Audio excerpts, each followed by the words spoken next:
let us start with National Treasure, which is Ooh. the new Channel 4 drama.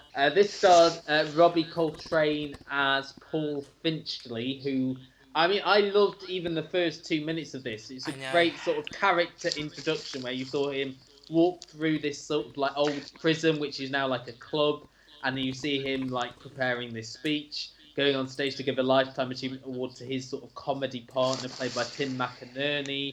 Paul Finchley is now hosting a sort of afternoon quiz show on Channel 4. But obviously, the big story is the police sort of come to his door, say someone's come forward, allegations of rape have been made, and we sort of all know where this is going. This is something that's played out in the press a lot with, obviously, with Jimmy Savile. The Savile's referenced a lot throughout this. They think I'm Jimmy Savile. Julie Walters plays his wife, and she's very good, like the wife who stands by him. She's aware of his indiscretion. She's aware that he's had a lot of affairs over the years, and he's still like sleeping with prostitutes, as we see in this first episode. His daughter, played by Andrea Riseborough, who's sort of had drug problems. She lives in like a halfway house.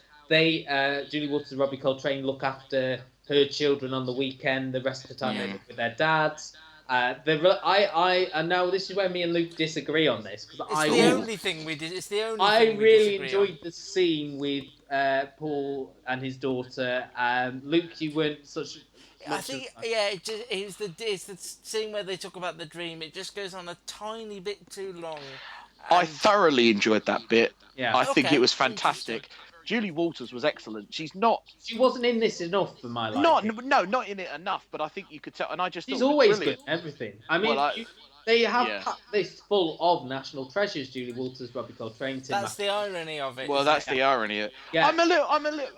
The title of it is a bit strange.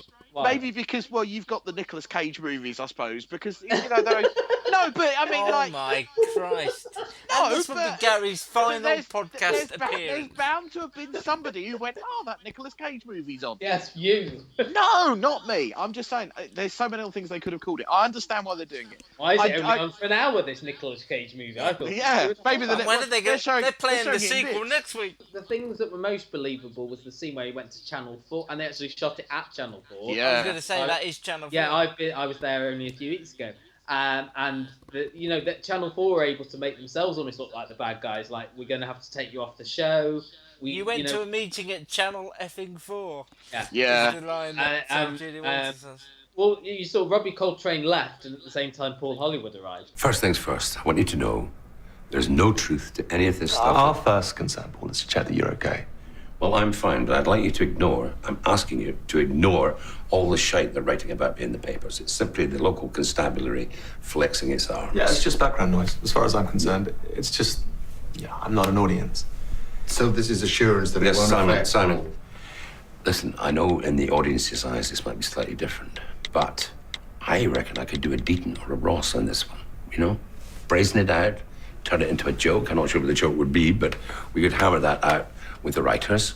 After all, country where you're innocent until proven guilty. Well, we very much agree with that last statement. The trouble is, if I can cut in, Tom, this isn't like Angus Deaton or Jonathan Ross. Deaton was cocaine and prostitutes, and Ross was... Bad judgment. Yeah, they made a mistake they admitted to.